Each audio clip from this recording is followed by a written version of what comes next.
सभा में आए हुए सभी भक्तजनों, मैं बहुत आभारी हूँ स्वामी जी का, जिन्होंने मुझे इस योग्य समझा कि यहाँ बुलाकर मेरा व्याख्यान कराया जाए। स्वामी जी के सभी शिष्यों का बहुत आभारी हूँ जिन्होंने मुझे संपर्क किया और बहुत शीघ्रता में और बहुत जल्दी में ये कार्यक्रम बन सका। मैं बहुत दिन से खुद भी स्वामी जी के दर्शन करना चाहता था। उनकी लिखी हुई कई पुस्तकें मैंने पढ़ी, उनके बारे में मैंने बहुत बार सुना है दूसरे लोगों से। तो आज मुझे सौभाग्य मिला कि मैं यहाँ आ सका और उनके दर्शन हुए और आपसे अपनी बात कह भी सका। मैं और मेरे बहुत सारे साथी पिछले कई वर्षों से इसी तरह के एक कार्य में लगे हैं, जिस तरह का कार्य स्वामी जी ने अपने हाथ में उठा रखा। भारतीय संस्कृति का जो पतन हो रहा है और भारतीय संस्कृति में जो मूल्य रहे हैं, उनमें जो गिरावट आती जा रही है पिछले कई वर्षों से, उसको बचाने के कार्य में हम लोग लगे हुए हैं पिछले कई वर्षों से। भारतीय संस्कृति और सभ्यता के ऊपर पिछले 1000 वर्षों में बहुत तरह के विदेशी आक्रमण हुए। कई बार ऐसे विदेशी आक्रमण हुए हैं जब विदेशी आक्रांता या विदेशी आक्रमणकारी सीधे भारत में आए। उन्होंने भारत की संपत्ति को लूटा, यहाँ के मंदिरों का नाश किया, यहाँ के देवालयों का नाश किया, यहाँ की व्यवस्थाओं को तोड़ा, यहाँ के लोगों को गुलाम बनाया, यहाँ के लोगों को मार पीट कर अपने साथ ले गए। ऐसे बहुत सारे आक्रमणकारी हिंदुस्तान में आए हैं। 10वीं शताब्दी में महमूद गजनबी आया, सोमनाथ का मंदिर तोड़ा, उसके बाद दूसरी बार आया, तीसरी बार आया, 17 बार लगातार महमूद गजनबी आता रहा और एक सोमनाथ के मंदिर को तोड़ता रहा और संपत्ति को लूटता रहा। महमूद गजनबी की मृत्यु के बाद ऐसे बहुत सारे आक्रमणकारी आए, उन्होंने भी भारत को इसी तरह से तोड़ने का काम किया, इसी तरह से उसको बर्बाद करने का काम किया।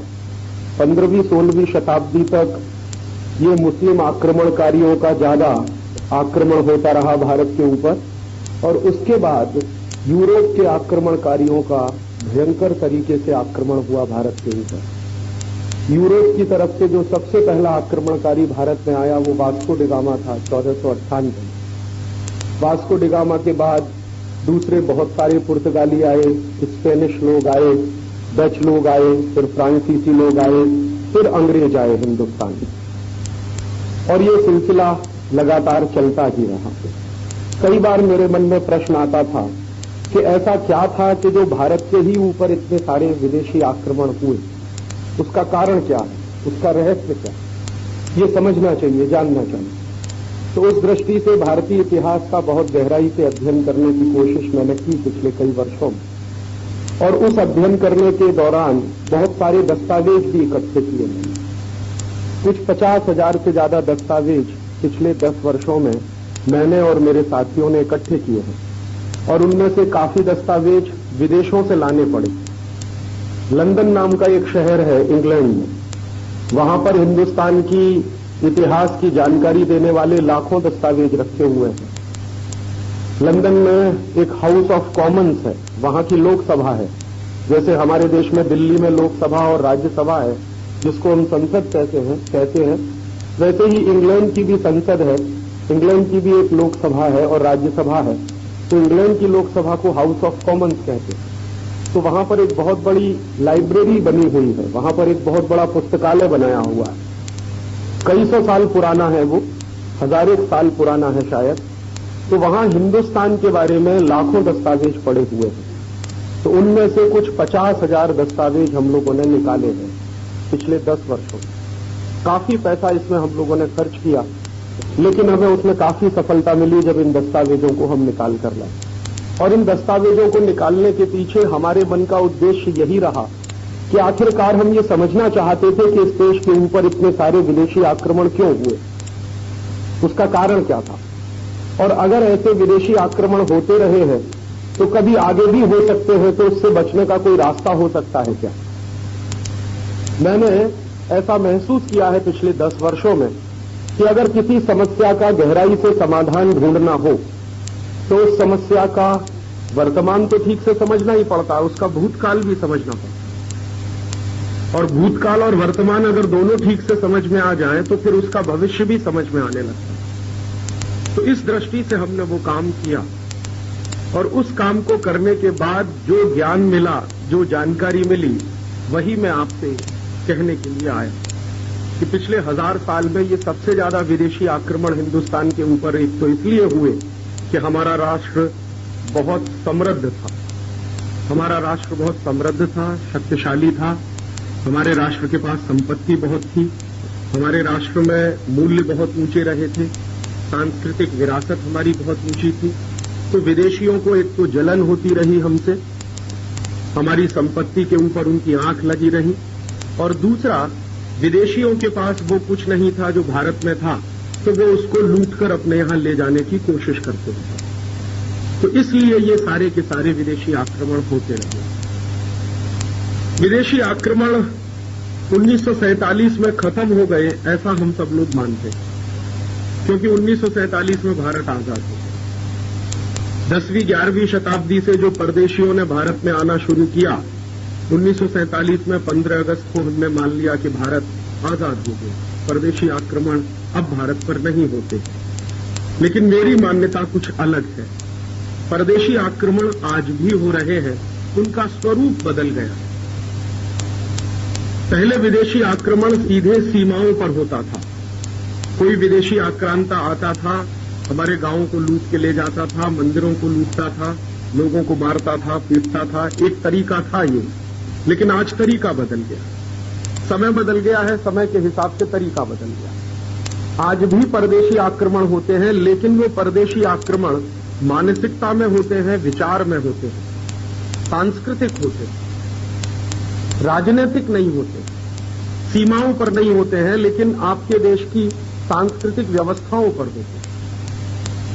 और इस समय भी वो भयंकर तरीके से चल रहे हैं। और किस तरह से चल रहे हैं? जैसे कभी अंग्रेजों ने हिंदुस्तान में गुलामी लाने के लिए ईस्ट इंडिया कंपनी को भेजा था, वैसे ही आज हिंदुस्तान में 4000 परदेशी कंपनियां फिर से काम कर रही हैं। और उन 4000 परदेशी कंपनियों का धंधा पूरे भारत में चल सके, इसके लिए भारत सरकार खुद कानून बना रही है।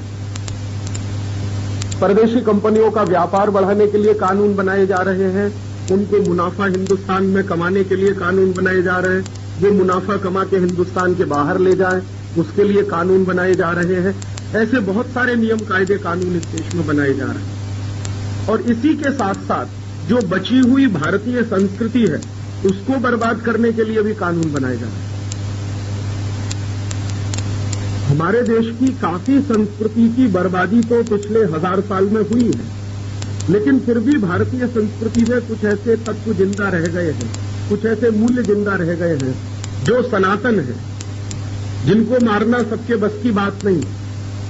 लेकिन उन सनातन मूल्यों को भी हमेशा हमेशा के लिए खत्म कर दिया जाए और एक भारतीय समाज को ऐसा बना दिया जाए जो पूरी तरह से परदेशी संस्कृति आधारित हो जाए, उसकी कोशिश आज भी चल रही है। पहले जो काम कोई विदेशी आक्रमण करके करता था, अब वो काम कानून बनाकर किया जाता है। बस इतना फर्क हो गया। जैसे मान लीजिए कोई विदेशी राजा को हिंदुस्तान के करोड़ों लोगों को मारना है, तो वो आएगा और सीधे मार देगा। लेकिन आज किसी विदेशी कंपनी को हिंदुस्तान के लाखों लोगों को मारना हो, तो वो विदेशी कंपनी क्या करेगी? पहले हिंदुस्तान में कोई एक कारखाना लगाएगी, कारखाना लगाकर उसमें कोई ऐसी जहरीली गैस का उत्पादन करेगी, और एक दिन अचानक से उस जहरीली गैस का टैंकर फट जाएगा और उस जहरीली गैस के निकलने के कारण हजारों लाखों लोग मर जाएंगे। ऐसा हुआ था भोपाल में 1984 के साथ। एक अमेरिकी कंपनी आई, उसका नाम है यूनियन कार्बाइड। उसने अपना एक कारखाना चलाया, उस कारखाने में जहरीली गैस बनती थी। एक दिन उन्होंने कहा कि जहरीली गैस जिसमें रखी जाती थी वो टैंकर फट गया और उसमें हजारों लोग, 10,000 लोग एक ही रात में मर गए और 5 लाख लोग बुरी तरह से प्रभावित हुए।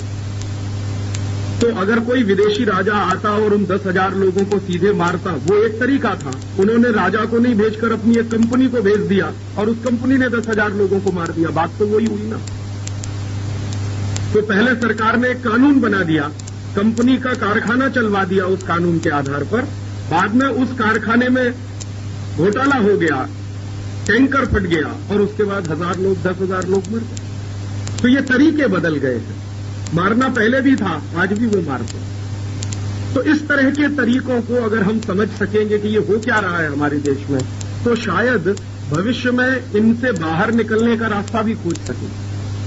तो मेरी अपनी ऐसी मान्यता है, पिछले 10 वर्षों में जो समझ बनी है मेरी, कि अब जो कुछ होता है वो कानून बनाकर होता है। जैसे पहले आपकी कोई जेब काटेगा तो आप कहेंगे मेरी जेब कट रही है, अब सरकार आपकी जेब काटने का कानून बना देगी और तब आपकी जेब काटी जाएगी। तब आप ये नहीं कहेंगे कि जेब कट रही है, सरकार ये कहेगी हम तो कानून का पालन कर रहे हैं, अब उसमें आपकी जेब कट रही है तो कट जाए।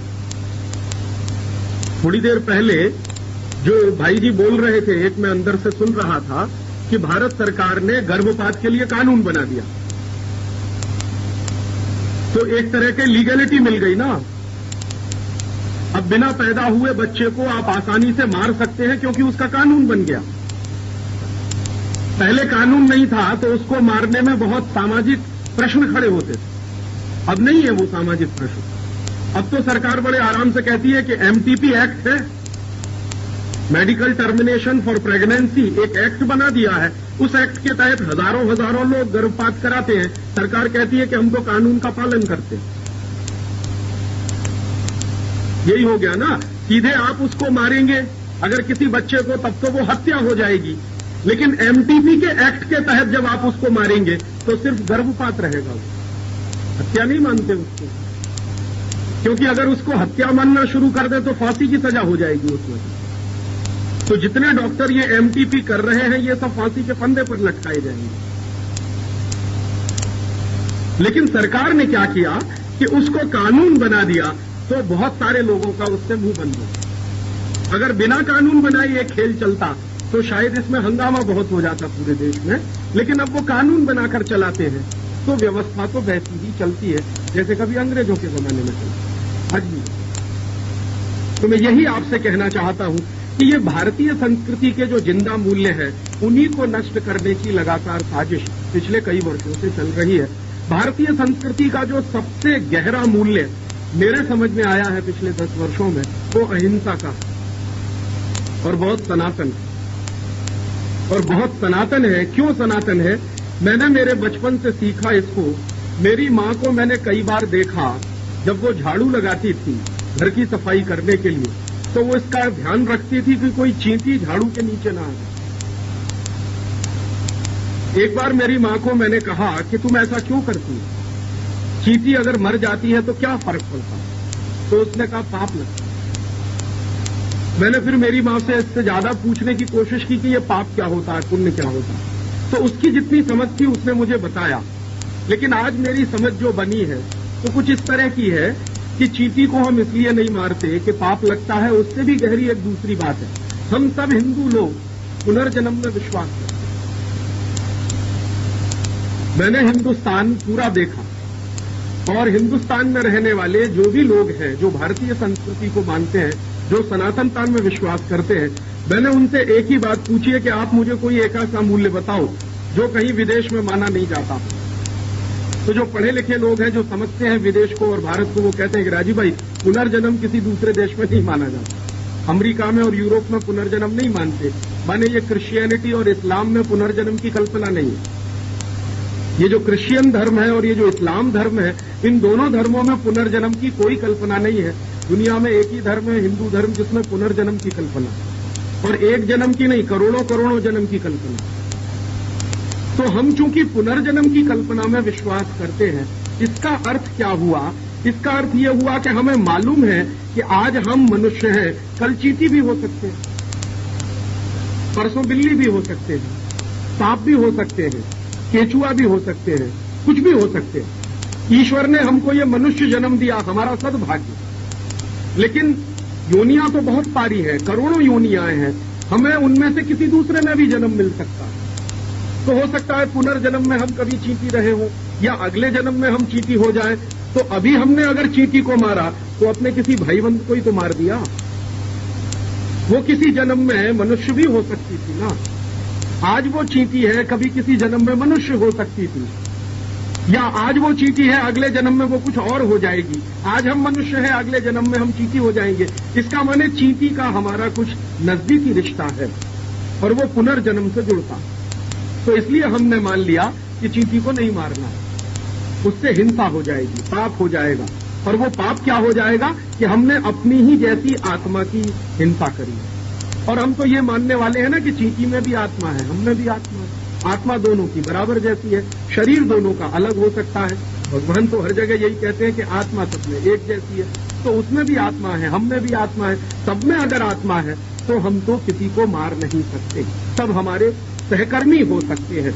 और शायद हम किसी को मार नहीं सकते, इसलिए हिंदुस्तान के इस हिंदू धर्म में जीव जगत के कल्याण की बात कही है, सिर्फ मनुष्य जगत के कल्याण की बात नहीं, पूरा जीव जगत का कल्याण। हम कहते हैं ना जीव जगत का कल्याण हो, मेरे सिर्फ अकेले का नहीं, चींटी का भी कल्याण हो, हाथी का भी कल्याण हो, शेर का भी कल्याण हो, सर्प का भी कल्याण हो, कछुए का भी हो जाए। तो जीव जगत में जितने हजारों लाखों करोड़ों प्राणी हैं सबका कल्याण हो, क्योंकि सब हमारे ही जैसे हैं। तो सबका कल्याण हो, सब हमारे ही जैसे हैं, तो हम तो किसी की हिंसा नहीं कर सकते, हम तो किसी को मार नहीं सकते। इसलिए ये अहिंसा का तत्व भारतीय संस्कृति में सबसे प्रधान तत्व है। यूरोप में ऐसा नहीं, अमेरिका में ऐसा नहीं। मैंने यूरोप भी देखा है, अमेरिका भी देखा, 2-3 वर्ष में रहा भी हो वहां। मैंने वहां के लोगों को भयंकर हिंसा करते हुए देखा, क्योंकि उनके मन में इस बात की कोई कल्पना नहीं है कि तुमको ये जन्म मिला है तो अगला जन्म भी मिलने वाला है। यहां जो धर्म सिखाया जाता है, जैसे इस्लाम और क्रिश्चियनिटी, उन दोनों धर्मों में उनको ये सिखाया जाता है कि कल्याण हो मनुष्य जगत का, जीव जगत का नहीं। और उसकी व्यवस्था में मनुष्य को प्रधान माना जाता, बाकी जीव जगत उसमें गौण हो जाता। तो मनुष्य प्रधान है, बाकी जीव जगत गौण है, तो वो गाय काट के भी खा लेते हैं, बैल काट के भी खा लेते हैं, घोड़े का मांस भी खा लेते हैं, सुअर का मांस भी खा लेते हैं वो लोग, तो कुत्ते का मांस भी खा लेते हैं बहुत सारे। हाँ, यूरोप में कुत्तों का मांस खा लेते हैं, गाय बैल बकरी का तो खाते ही हैं, कुत्तों का भी मांस खा लेते हैं। उनको कुछ लगता ही नहीं है, उनको नहीं लगता कि मैं जो मांस खा रहा हूं वो मेरे ही जैसे किसी भाई का। परेशान मत होइए, वो आपको कोई नुकसान नहीं करेगा। संस्कृति का दर्शन है और यूरोप की संस्कृति का दर्शन है, इसमें बड़ा भारी फर्क है और यही फर्क हमको समझना चाहिए। अब इस फर्क को मैंने बताने की इसलिए कोशिश की कि अब मैं जो मूल विषय पर आ रहा हूं, गर्भपात पर या गो हत्या के सवाल पर, वो यहां से जुड़ता कि हमारे यहां गो हत्या क्यों नहीं हो सकती, यूरोप में क्यों हो सकती है। क्योंकि हमने तो माना है कि गाय में भी आत्मा है, हम में भी आत्मा है, इसलिए तो हम उसको मार नहीं सकते। यूरोप ने तो माना ही नहीं है कि जानवरों में भी आत्मा होती है। वो तो कहते हैं जानवर तो ये सब हमारे लिए होते हैं, मनुष्य इनको काटकर भी खा सकता है, मनुष्य इनसे काम भी ले सकता है। तो इस्लाम ने ये सिखाया, ईसाईयत ने ये सिखाया, हमारे हिंदू धर्म ने हमको कुछ दूसरी बात सिखाई। जैसी बात उनको सिखाई गई वैसा उन्होंने आचरण करना शुरू कर दिया और उस आचरण के तहत लाखों लाखों गाय मारकर कत्ल किया जाता है। हॉलैंड में गाय का मांस खाया जाता है, ब्रिटेन में भी गाय का मांस खाया जाता है। और उन लोगों ने जो गाय का मांस खाने की लत डाली है, उस लत को पूरा करने के लिए फिर गाय का उत्पादन भी किया जाता है, उसी तरह से जैसे गेहूं का उत्पादन किया जाता है। तो उनको गाय ऐसी चाहिए जिसमें मांस ज्यादा हो, क्योंकि खाना है ना उसको। तो बड़ी गाय बनाना शुरू कर दिया। देखते हैं ना आप, डच गाय आपने देखी होंगी, ब्रिटेन की गाय देखी होंगी, या होलिस्टियन गाय की जो आप कल्पना करते हैं, वो हमारी गऊ जैसी तो नहीं है ना, उससे बहुत अलग है। तो इसलिए उसको इतना बड़ा किया बायोटेक्नोलॉजी का इस्तेमाल करके कि ज्यादा मांस पैदा हो जाए, क्योंकि वो खाना है ना उसको, हम तो नहीं कर सकते ना, हमारे लिए तो वो पूज्य है, तो हमारे लिए उसके मांस का तो कोई महत्व ही नहीं है। तो ये चिंतन में नहीं आया हमारे, उनके चिंतन में लगातार यही आता। और फिर दुर्भाग्य हम सबका क्या हुआ कि जो गाय का मांस खाने वाले हैं वो हिंदुस्तान में आ गए 16वीं-17वीं शताब्दी में। डच लोग हिंदुस्तान में आ गए, पुर्तगाली हिंदुस्तान में आ गए, स्पेनिश लोग हिंदुस्तान में आ गए, अंग्रेज हिंदुस्तान में आ गए। तो वो जो कुछ विकृति उनके समाज में थी उसको साथ लेकर आ गए। और 1760 में जब अंग्रेजों की सरकार चलना शुरू हुई भारत में, तो उन्होंने अपने पेट की क्षुधापूर्ति करने के लिए गाय का कत्ल करवाने का आदेश दे दिया। 1760 में हिंदुस्तान में पहला कत्ल कारखाना खुला बंगाल में, कलकत्ता। जब रॉबर्ट क्लाइव बंगाल का नवाब था, उसने पहला गो मांस पैदा करने के लिए कत्ल कारखाना खोला। तो फिर गाय कटना शुरू हुई। धीरे धीरे गाय कटते कटते अंग्रेजों का पेट भरते भरते गाय की संख्या कम होने लगी। बाद में अंग्रेजों को यह भी समझ में आने लगा कि हिंदुस्तान में ये गाय का कत्ल करने से दो फायदे होते हैं। एक तो हमको मांस मिल जाता है खाने, दूसरा हिंदुस्तान की संस्कृति